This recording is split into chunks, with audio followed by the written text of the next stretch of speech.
Hello and welcome to my first ever video. Today I'm going to be working on Avia Trotter. I'm going to be turning her into a reindeer. This video was meant to come out at Christmas, but I'll get to that later. Going to be articulating her back legs, giving her a full thick coat of fur, of course some antlers. I'm also going to be casting resin eyes.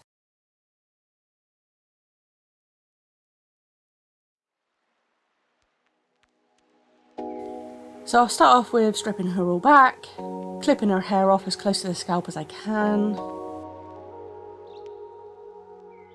After soaking her head in warm water so it would soften the plastic and I could remove it, worked on getting rid of all those plugs and dried glue from the inside of her head. At this point I didn't know how well the resin eyes would cast, so I didn't want to commit to cutting her head open and then not going down that route.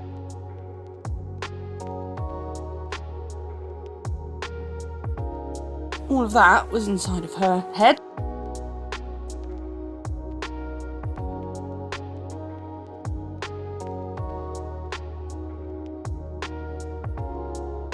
And remove her tail.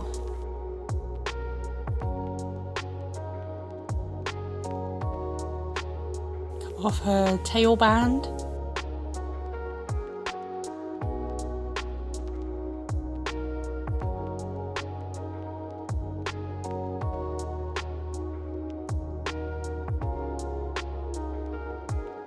And she's left with this tiny little pom-pom tail, which was just adorable, but had to be removed unfortunately. And now I'm using some tweezers just to pull out what's left in there, which is a lot more than I thought.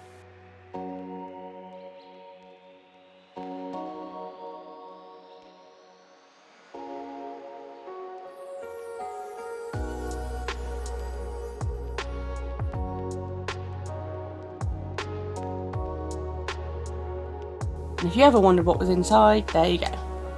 It's all wrapped around this little plastic pole in there.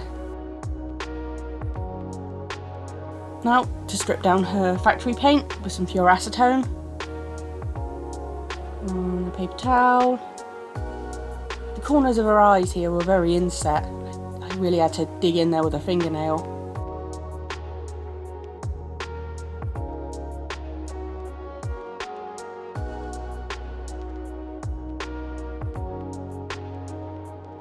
And there she is, all looking nice and clean.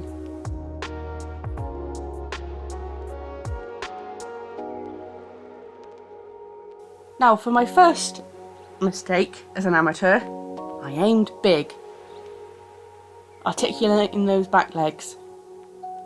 Here I am just working out where things are going to go, how things are going to work, and then Miss Trotter's trotters come off.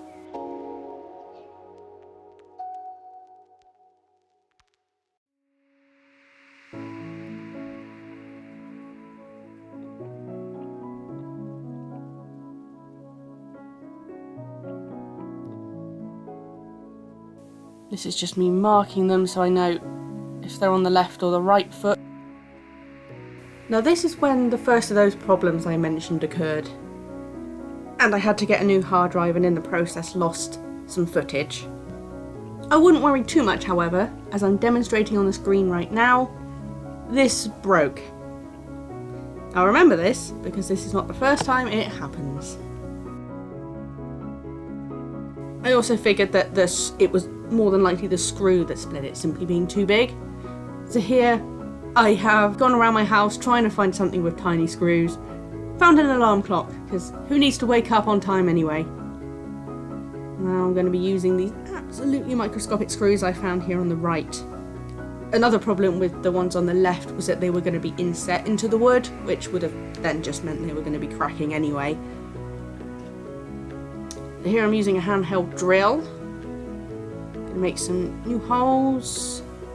See how these new little screws do. And I couldn't find a screw piece small enough to screw these in, so I had to use the point of these scissors. It was the only thing I could find tiny enough in my house.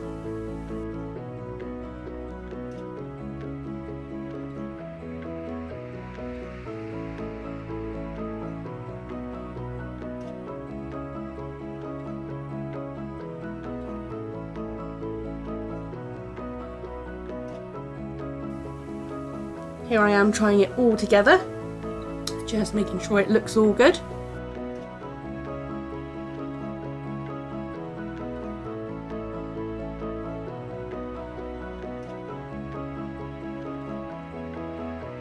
And this is the moment I realise my second mistake. I'm straight in here. I haven't accounted for the fact that it's now going to be to the side. A little bit defeated, but attempt number 3.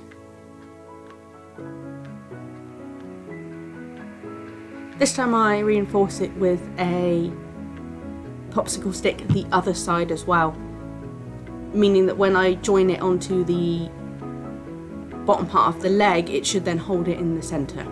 And it did.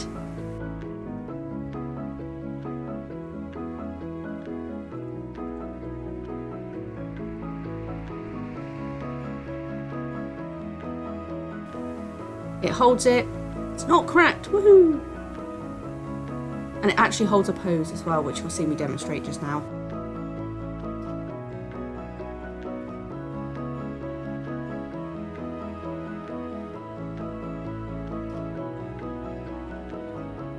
So yeah, extremely happy with that. But you thought it was going well.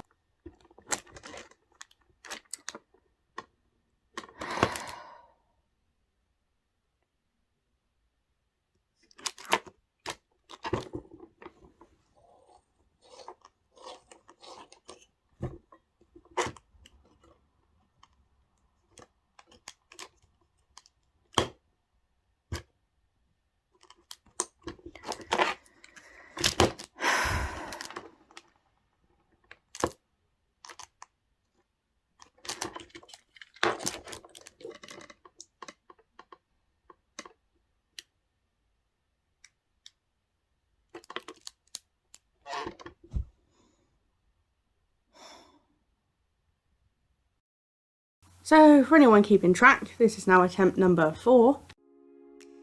The second reason this was delayed is because I couldn't narrate due to tonsillitis and a severe head cold. Don't worry, it's not what you think it is. I did take a test, it was negative. I was just unlucky, seasonal flu and bad case of tonsillitis. Da-da-da. After some tears of joy, let's move on to the head. Here I'm figuring out how big the horns are going to be, and from what I could find, sort of 2.5 size the head seemed to be a good representation of how they are on a reindeer. I don't know if that's true or not, but it seemed to be a good scale to work from. Can't really see it on the paper there, probably hidden under those carrots. But I've drawn a few quick sketches of what I'm aiming for.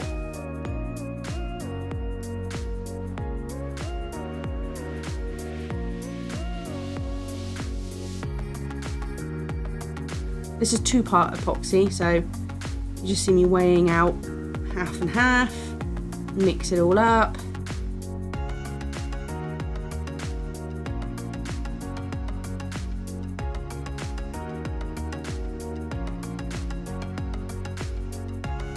I'm giving everything a first pass here, so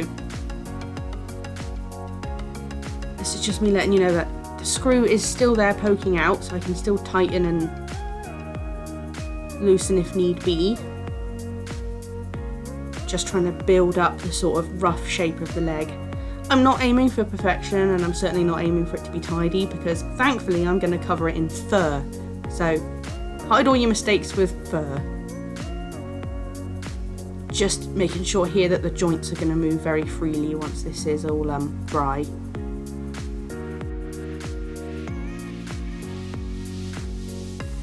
Do you think it was all going too well?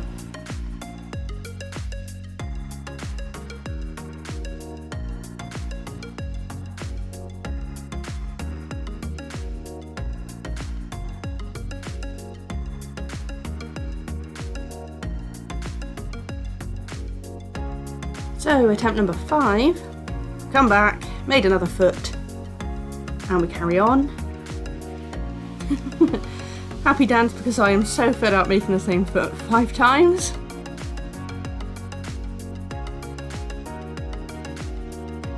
And she stands up. I could have cried. And this is another part where I'd lost some of the footage. It's me doing a quick pass over with the epoxy to help build up shape for the antlers. I managed to sort of find and salvage a few bits, so here are the clips that I could find. Essentially it's working up that wireframe with the epoxy, not worrying too much if it's too big or too bulky or the shapes aren't quite right, because I'm going to be sanding it all down later anyway. And again, this is just a first pass to start building up some actual form.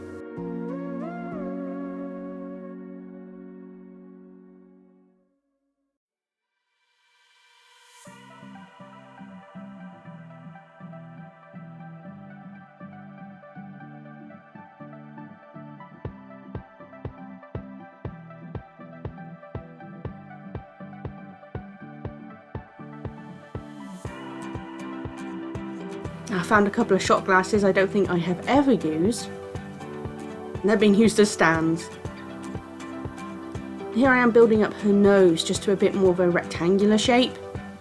Give her a bit more of that deer-esque quality.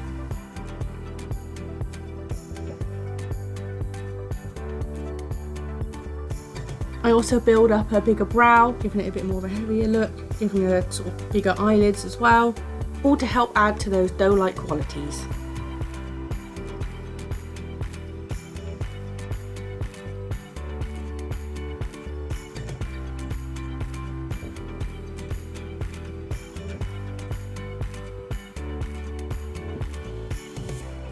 There we go.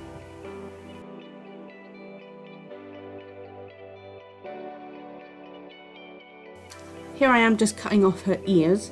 I am going to be using them, I'm going to move them slightly more down the head.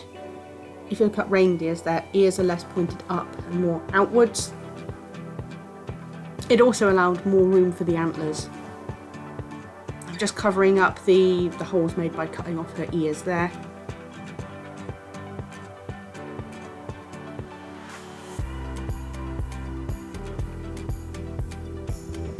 And I add a bit of epoxy just to build up the ears a bit more. And now sanding, lots and lots of sanding.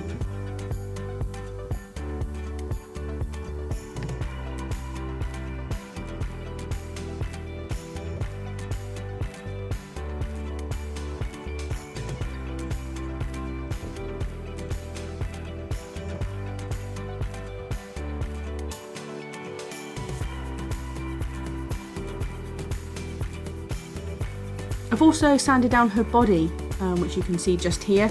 This is to create a bit more texture for the glue and the fur to stick to later. And I just do a coat of gesso, again for the same, for a bit more texture, to seal everything in and to bring everything together. If there are any gaps in the fur later as well, hopefully it'll be less obvious when there's not purple glaring through. Also covered the horns in white. This is just to prep them for their colour later on and their fur or flock. Just giving her a little manicure, hoofacure. Painting her hooves with black.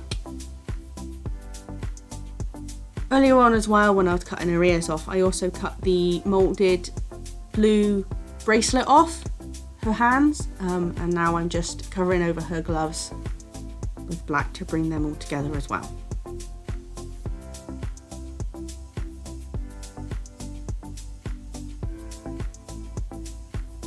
And here I'm just doing a very rough coat. It doesn't need to be perfect or anything like that. Just a brown over those antlers, because they are going to be flocked. Because reindeers have like a fuzzy velvet on their antlers, and I knew that there may be some gaps in me doing this, so just covering in that brown helps that all look more together. And here I am, finally snipping off some little tiny cuts of wool.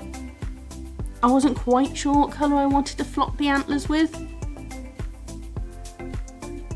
I'm going to demonstrate a couple of the colours on the antlers here. In the end I did go for this colour here, the darker one. grey was pretty much out right away.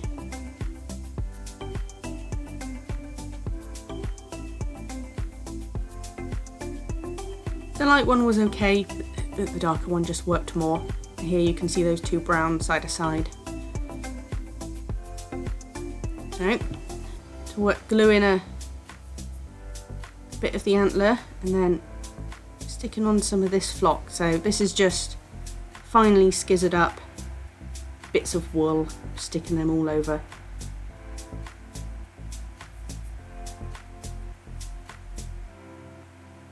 I do a second pass of this later on, and it's a little bit like fried chicken, not gonna lie. And now to make fur. Endless and endless amounts of fur. So here I've just cut a length of yarn, tied it to a metal skewer. I'm just brushing that out. Anything that comes off in the brush I am keeping, and I'm keeping a bag, I'll use it for something else. I cut the little wefts off, stick them to some cling film, something that's peelable. I use these pieces as cling film again and again, as I really don't like single-use plastics. Once they're dry, peel and use. I've cut the tops off just to make them a bit neater. What I originally made, you can just see in the box there to the left, probably enough for the back to bottom halves of leg. I really underestimated how much fur you would need. When you think you've made enough fur, you have not made enough fur. And then when you think you haven't made enough, there is never enough fur.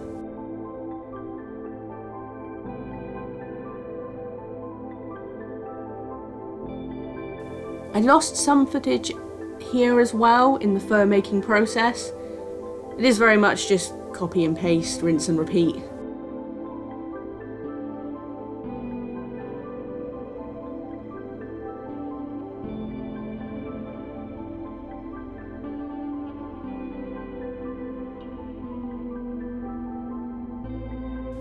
Now I'd moved the legs in and out, up and down.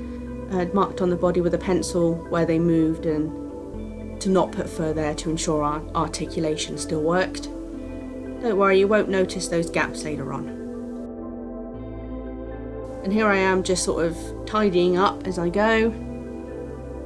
I wanted to ensure that she had a fluffy white belly, so I didn't trim that as closely as I did the rest of it.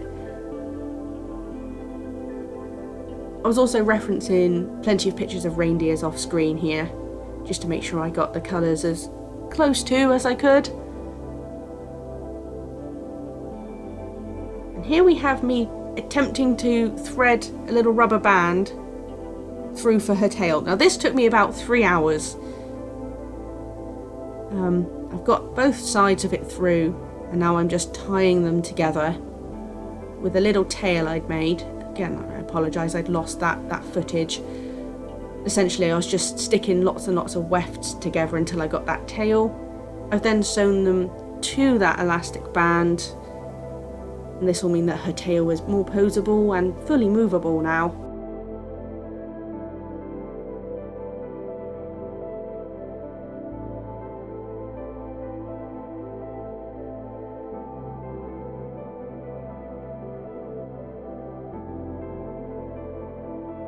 Now next up is resin eyes. The first couple of casts, I wasn't aiming for perfection here.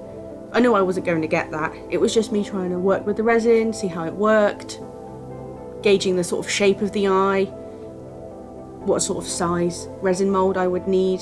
I did end up moving up a size later on. So here I've gone for the third size up, but I do end up going for the fourth. Now here you can see just about some very tiny, slightly see-through confettis. Now this was me trying to make the eye more three-dimensional. Because of her doe eyes being fully black, I was trying to add in these little confettis to give eye shine, since her whole pupil is really her eye. And so at this point that I realised I would need to move up a size. Here is a cast. The pupil is a bit too big, but overall I'm very happy with the size and the ideas that I've got going on here. So, I commit. I cut out her eye very, very, very carefully with the craft knife.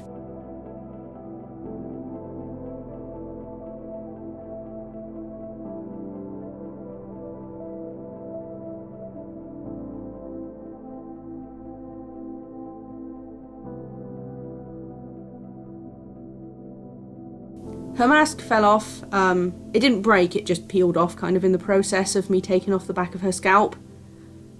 You can just see it off screen there, and that just glues back on later on. And this is just me now testing out the eye, which I'm very happy with. You can just about see that shine, and it does catch the light. There you go. The next struggle that I had was making two that matched. That had the same amount of black to white resin. You can see my collection of eyes there, and here I've just set them in place. I wasn't sure if just using epoxy like that was the best, so quite happy to receive feedback on that one, but I'm very happy with this overall look of her eyes. I've added in various different textures and things into the resin mixture as well before it was set. And then here I'm just adding these antlers and getting a feel for how everything's going to work together. While I've got the back of her head off as well, I try and set these antlers in place. Then once everything is set, her ears are in place, the mask's back on. It's time to try and bring that face all together. So here I'm just painting the upper eyelid and a little bit over that mask with a very light cream. Here you go. Adding a little bit more dimension to her nose.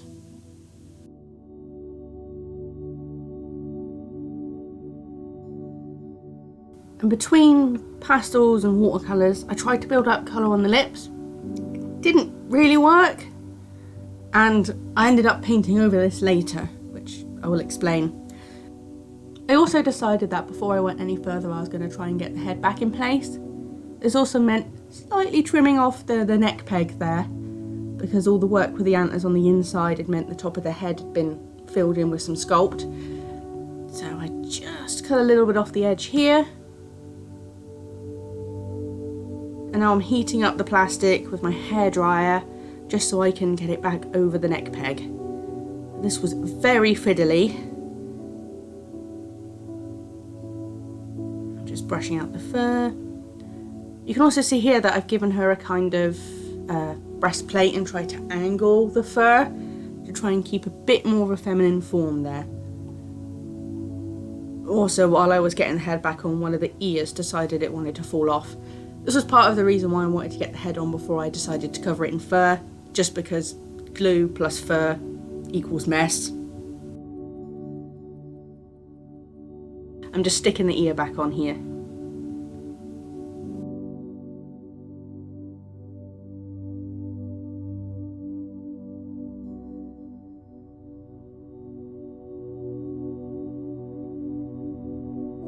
I know I couldn't do a normal reroute with her, with what I've done to the back of her head here. I also didn't think that using a nylon doll hair would then blend in well with the fur, so instead I decided to use the wefts and just stick straight onto the head to create a kind of bob. I'm also just adding some white here to what would be the inside of the ears, just to make them look all fuzzy.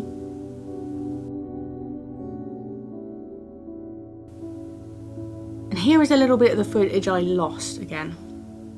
At first I wanted to give her a full fuzzy face, but it ended up looking like she had a beard. So instead, I decided to simply paint her skin. I've left very small microfibers of fur all over her face, so then when I'm covering it in the white, I'm hoping it's going to still have a texture. It does. It's not what I was aiming for. I am kind of happy still with the results. It's just not a good substitute that I used. Hopefully in the future I can find different ways of going about it. I'd also given her a bit of a fringe, and I'd covered her like faceplate that I'd made in a brown type of fur. I'm also ensuring that all my brush strokes are going up and down instead of side to side, again to try and emulate a fur texture. And with that, I'm finished. Meet Reina. Overall, I'm very happy with her. Is she perfect? No, but then I wasn't expecting her to be. This is my first ever doll, and I knew I was going to make mistakes, so I never went into this expecting perfection. A couple of things I'm not happy about. The horns go up more than outwards. Obviously her face isn't quite how I had imagined it. And also the articulation of the back legs. After 5 attempts, I was very done with it. And I know in the future one of them is probably going to break again with how I had to compensate. Ultimately, I was happy enough with what I achieved to move on and finish the rest of the doll. That being said, I'm very happy with the rest of her. Her fur came out amazing, as did the tail. I'm very happy with the resin eyes, especially since this was my first ever time using resin. I also definitely think I made the right choice for her hair. In fact, I can't stop brushing it. I also gave the stirrups she came with a coat of brown paint to make them look like leather, and I really think this accessory just helps add to her even more. Ultimately, I will always adore her as she is my first ever doll. Which leads me to my upcoming projects, of which there's at least 28 other dolls that I've got an idea that I want to make. So expect to see lots of things in the future. This brings me to the reason I created this channel. It's a way for me to reach out and become part of the community, to hopefully get good constructive feedback, recommendations, and ultimately keep a record of my journey through doll customization. And one final thing before I leave, I did create a Twitter. It's linked in the description below and on my channel, so please follow me over there for more frequent updates. I'll leave you with this picture of Reina looking out for the first snow of the year. See you soon!